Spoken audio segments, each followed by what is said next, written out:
It's vaccine day. For you, for him. Don't get too close to me because I could Sorry. still catch it. It's vaccine day for me.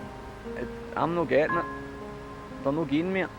He will get it They though. won't When he give me gets it. offered it, you'll get it, right? I'll think about it. I'll need to think about it. He watches Joe Rogan, I'll so wait. he has to. I'll wait and see what happens to you. Hello and welcome to Consolevania.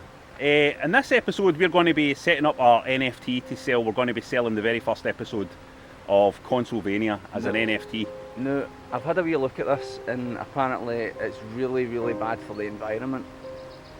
But I mean, what isn't it? What isn't it really bad for the environment? Anything we do is really bad for the environment usually. So that's not much of a negative, is it really? To hell with the world is what I say. To hell with the world. We need to make some cash. It's tipped over anyway. Well, we're past that point.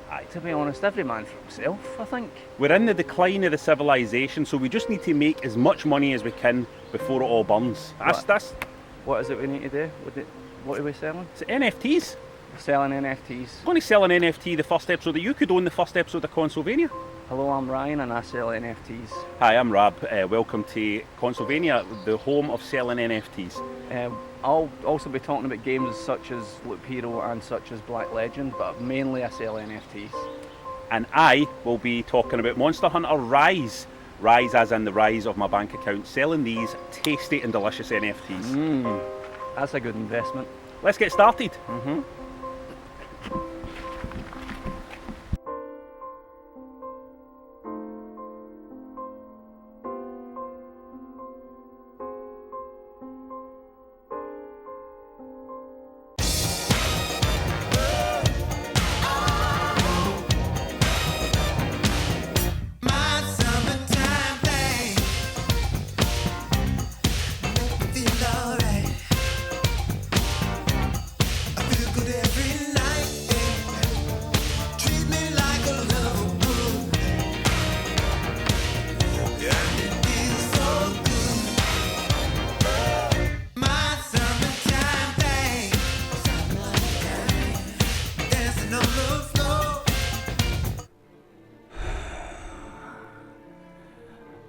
Let me be honest with you, I only asked for a free code of this game so that I could make that joke in that intro.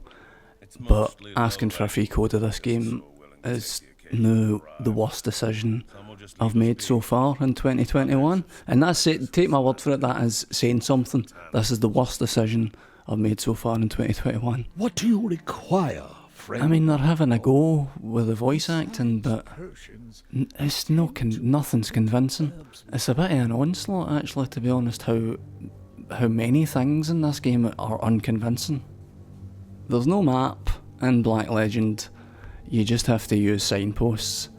That's pretty bad, isn't it?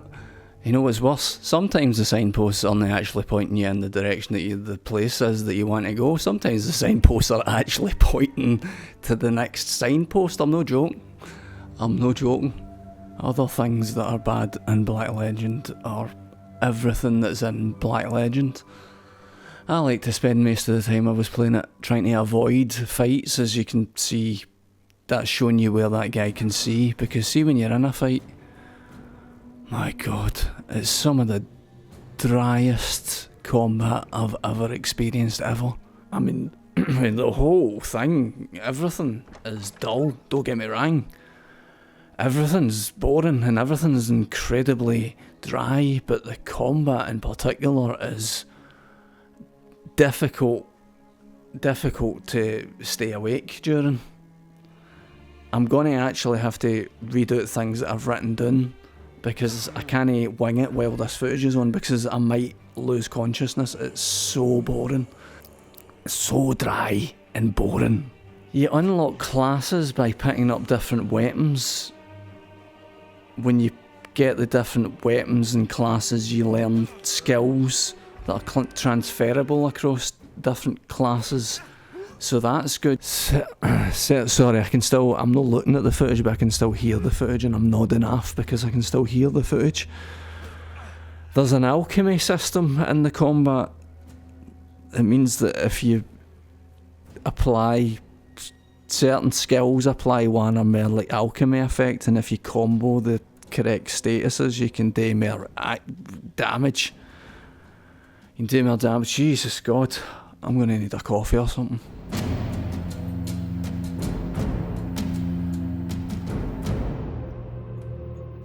I'm going to have to swear here, right? Come on to fuck with this combat. Come on to fuck. Do you know what year it is? Do these people know what year it is? See this guy in this stairwell? His name's Johan, right? I think, as far as I can remember. And he's like a pivotal character. I'm having a pivotal a chat about something that's at the core of the game. I'm not just talking to some random NPC. He's like a major deal, standing in a fucking stairwell where everybody's wearing big hats because they're all ashamed of how badly animated their faces are. They folk that gave me the code to play this game said that they want to see the review after it's done. I don't really know what to do. Because I can't let them see this. Because this isn't good. Like, the character designs and stuff are like, it feels like, see the transition when the fights end and they just start milling about for no reason? What is it? The way they all floating about in the world, as if they're in some kind of CBBC reconstruction. I'm losing it. Back to Johan. You would not believe how much dialogue you have with this guy. Or with everybody. There's just a lot of it. He's clearly a rich man, Johan. He's got a lot of wood. If somehow you find yourself in some kind of torture situation and you're playing Black Legend, please don't do what I did and avoid the fights because the fights are shite, like you would avoid them because they're shite. Because all you're going to do is get to a boss fight that you can't do because you didn't grind. So you can't do it because you didn't grind. This is absolutely awful, this game. Inexplicably, in places, the soundtrack is really good. Have a listen to the soundtrack on YouTube. Some of it's good. There, I beat the guy. See, I did it eventually. It wasn't worth that. I don't recommend this game. You know, you can't actually even finish it right now. They've not even patched it out. You can't finish it. I can't recommend that. Look at these textures popping in. No. Away you go. Well, that's me vaccinated now. I normally don't get 5G on my phone, but I'm getting 5G. 5 balls. 3 balls. 5 balls. That's weird, isn't it? Makes me feel reflective. Do you think NFTs are maybe evil, Ryan? I've only just heard of them, to be honest. I only looked at them last night, Robert. Probably. If people are into them, it's probably evil in some way. I mean, it's bad for the environment, that's for sure. We're bad for the environment. It's more than that though as well, isn't it? It's just more stuff getting turned into property. This is property, that's property, that belongs to him, that belongs to that rich person. People do like to validate their existence by having ownership over things, don't they? What you going to do? Just can't it be good though? It can't be... Oh fuck, it's no. Definitely no. Living outwardly like that's no good for you. I used to, you would dream of a time where like there wasn't really such a thing as, it's like scarcity. It's like us with computer games and all that. It's like me with my mad collector's editions of Nintendo games. It's all daft, innit? There's no right. Just isn't right. I don't have any answers, mate. I don't have any answers. You're right, but I don't have any answers. And now they're trying to take our ideas as well, like ideas that exist on the internet, like memes, like Kojima was talking about. Memes themselves, and try to sell them to people, make them property. Silicon Valley guys, man, deciding this belongs to that person now, that belongs to this guy. Selling them for money, but like actual money, real money. Actual money. Doesn't mean anything though, mate. It's all just No. It's a scam. No. Money, but it can't be a sellout. Absolutely. There used to be a time when it was shameful to be a sellout. Like when we were in the 90s, we were young, right? We were young in the 90s. And it was the worst thing to be was a sellout. Now everybody's a sellout. All your favourite artists, all your favourite people, any way to make money. And they offer ownership doesn't mean anything. We're only in it, you know yourself, you're into all the meditation and all that. We're only on this planet for the briefest glimmer of time. What does ownership even mean? But imagine we sold an NFT episode 1 of Consolevania and we'd had some mad digital code that said, you there, you own the first episode of Consolevania. This thing belongs to you because this wee digital code says it. This wee digital code that's going to keep causing a footprint.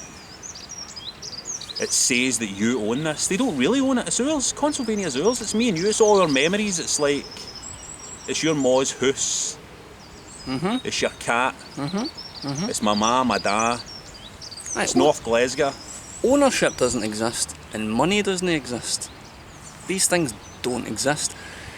There's a speaker, a spiritual speaker that will probably turn you right off called Alan Watts, and Alan Watts tells a story of how he stares in the mirror sometimes. He's dead now. He used to stare in the mirror and he'd say to himself, what percentage of me has ever heard of Alan Watts? You know what I mean? Well, 100% of me has never heard of him. But I'll look into that, mate. Ownership doesn't exist. It's a thing that doesn't exist. But see, ownership of Consolevania, it would just be a promise, wouldn't it? All it would be like a promise, that's all it is. There's no contracts. Like a kind of inclusion, that's all you're getting. You're not getting ownership, a kind of inclusion. In something that will always be yours anyway. NFTs are evil, mate. It's another evil thing. Just what we needed, just in time, another evil thing. What they always say in The Wire, mate, follow the money.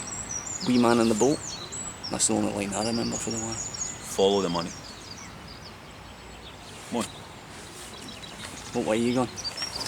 just off screen, just to the right.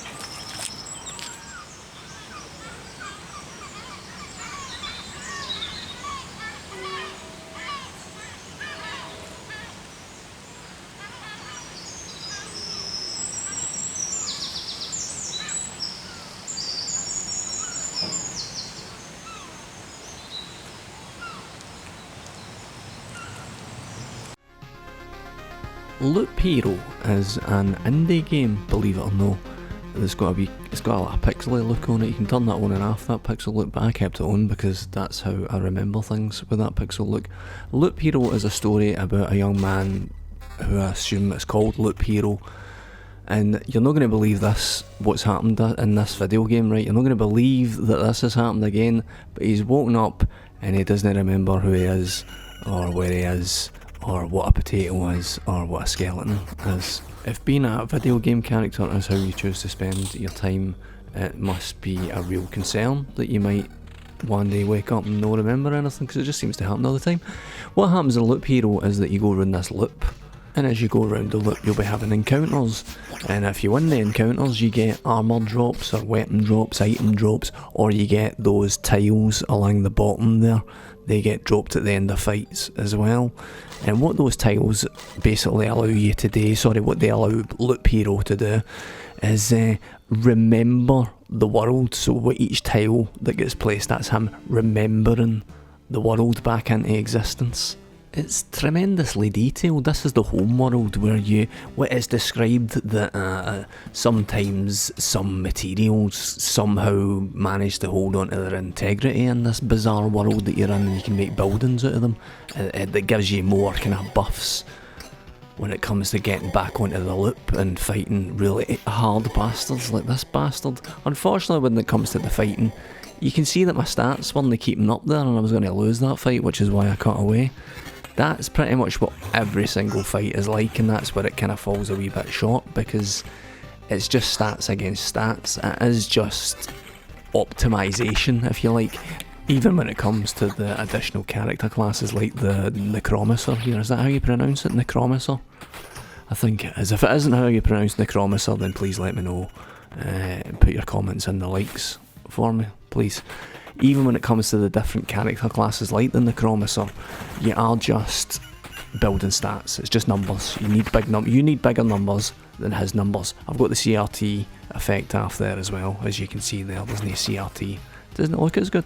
The reasons why you want to be playing this is because it looks really nice and it's got a dynamite wee atmosphere of its own. It's got a kind of 7 AM on a Saturday morning feel to it. But the thing is, it does have to be mentioned that you're kind of hardly doing anything a lot of the time. You do occasionally pause like I'm doing right now to consider whether to swap something out, but a lot of the time you're just letting it run the game. There's just about enough things to keep you interested. Just about enough things to interact with, just about. But as I say, what you're playing for is the atmos and the lovely icons and the great music. What you're trying to do is complete loops, making them challenging enough for Loop Hero that he levels up enough to be able to take on the boss at the end, but not too challenging that he dies and has to leave the loop early. It can be frustrating because it is sometimes as simple as you don't get a drop that you need. You don't get something good enough to be able to get to the end. It's as simple as that. Sometimes it just doesn't happen for you. You need to live with it. But check out all the detail in this game. Have a look at all the detail. Is it not brilliant? I'm sorry, I played it. It is brilliant. Look at all the detail. There was a dog that came up for no reason there at the end there. Did you see that? This definitely hits a similar note that Death Crown that I reviewed last month hit. It's getting a lot of nostalgia twangs from me, and the way you, as I say, you've just about got enough today and it's got you locked in and you're enjoying the atmos. It's a cracker. It's I really like it. I appear to be very willing to invest in that black screen, chunky graphic aesthetic. I seem to be well up for that, and it's, to be honest, a bit of a bonus to me to have hardly anything to do in a game. A lot of the time I'm masking my dislike of having to do things in games by coming up with other reasons for no liking things, but it's actually just that it's asking me to do something. This is nice, it hardly asks you to do anything. If 4 Quarters, the company that made this game, had somehow managed to make the combat deeper, it would have been an astonishing game. As it is, it's just really brilliant, and I think you should give it a go. Can't believe I got through all of that without saying Dark Souls. Oh, I'll tell you this for nothing. The vaccine's no joke. I've got that chimpanzee virus, the genetically modified human embryo kidney cells coursing through my veins.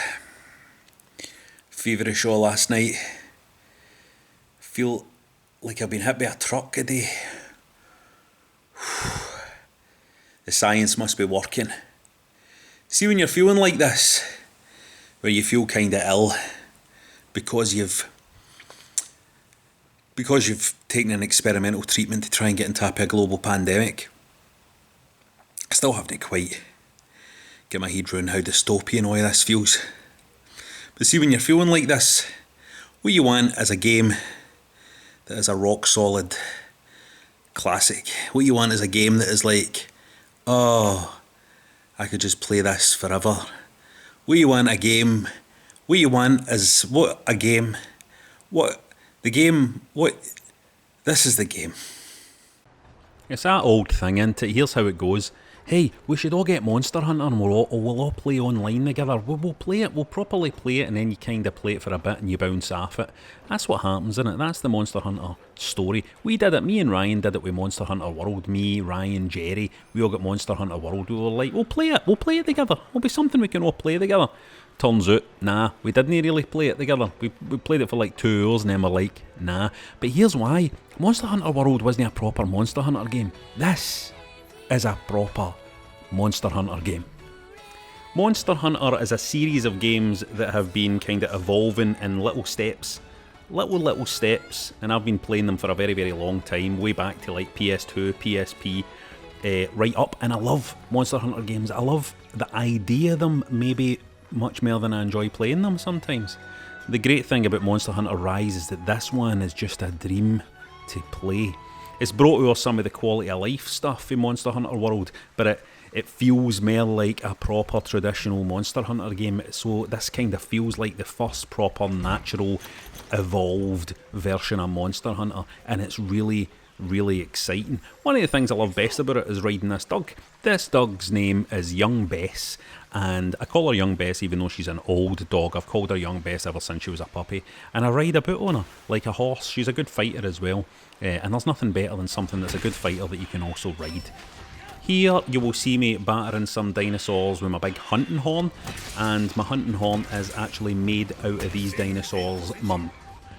Killed these dinosaurs' mummy and I made a hunting horn out of them, and now I'm going back to kill her babies using bits of her body as the weapon. That's the kind of wholesome stuff you can bring into a game of Monster Hunter Rise. It's such good fun. I think the real reason why so many people have fallen in love with Monster Hunter Rise is the verticality of it all. You have these zip wires now, and you can kind of fly about the map, climbing up high, going up to the top of mountains, looking down, swooping down. You can really move around really quickly. And it's always been a thing with Monster Hunter games. They've always felt a wee bit clunky when you're out in the field. Whereas this one, oh man, it's just a treat. Swinging about, dashing about, vaulting over dinosaurs' heads. It's just great fun to move around inside this Monster Hunter world. Here you can see how high you can get up. Watch this. Look. This is me going to find something to fight, running up a mountain. Look at this. I mean, this looks as if I'm really skillful, doesn't it? It looks as if I'm really good at this. And watch this entrance. I'll make a big entrance here. Dashing right down. And this just makes a big difference from previous handheld Monster Hunter games where you're having to wait for it to load up between sections. Here I'm fighting a big birdie thing. The other thing you can do in this one, which is cool, is that you can ride the monsters and you can make the monsters fight each other and stuff. You can tie them up with your insect web stuff and you can ride them about like bucking broncos and try and lead them into areas with other big monsters and set them fighting each other and all that. It's just an absolute treat to watch, never mind to play. And it's the style of this one I love as well. It's a more traditional Japanese styled Monster Hunter game. Listen.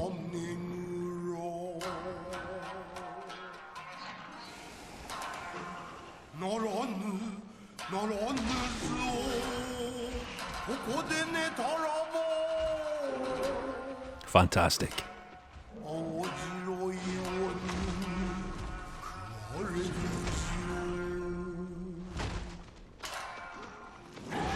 Yes. See, it's the style of the thing, a more traditional Japanese style, which is just something that just feels nicer to me than some of the kind of the weirder styles that have been in the previous games. I just like this kind of traditional Japanese village vibe that this one has gone. Now, I've played this in multiplayer a lot, and it works brilliantly as always. There's a lot to learn, but I feel this one kind of eases you in gently. It dispenses with a lot of the storyline in this one and just kind of flings you straight into the action, which is good. I think, you know, it just gets you out there hunting early doors. It is, without a doubt, the best Monster Hunter game I've ever played, and I've not been able to put it down since I've got it. It's irresistible, the style of it. Again, that verticality when you're out in the field, how fluid the combat feels, how fun it is to bounce around, and of course all the systems that we're used to in Monster Hunter are all there and intact. It's just one of the most addictive gameplay loops that there is in video gaming, and here they've just nailed it. They've just got it right, and they're charming you at every turn. It's so charming.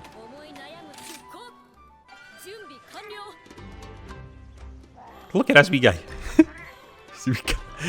The wee cat that goes out in his submarine to go and get stuff for me. He's a wee trader. Be in his wee submarine. Oh. There you go, wee man. Fucking brilliant. The alternative investment ecosystem, the growth of blockchain in general, societal norms, digitization of our society. You know, what's a blue check worth to a lot of people is what I say to a lot of people. They're like, why would I buy this? Status. We wear brands to communicate who we are. We have facial hair and wear hats and live. Like, we are creatures that communicate with each other through our purchases and our behaviors. Like it's who we are. And so to me, this NFT journey is amazing. The community is amazing. I haven't felt like this since Web 2.0, 2005. It's just so obvious. Some of my brightest technology friends that I made friendships with back in 2005, that Web 2.0 era, are flirting. It's just so obvious to me. And so non-fungible tokens are going to be a big part of all of your lives. I really believe that. I think this is a space, like a real space. And so I think you should get educated. I think it's a really good idea to spend the 10, 15, 20 hours to go down those rabbit holes on YouTube or Google, depending on how you learn better, audio, video, written word. And I'm really excited about it. I'm gonna really go at it, and I'm gonna buy a bunch, and I'm gonna trade a bunch, and sell a bunch, and use a bunch.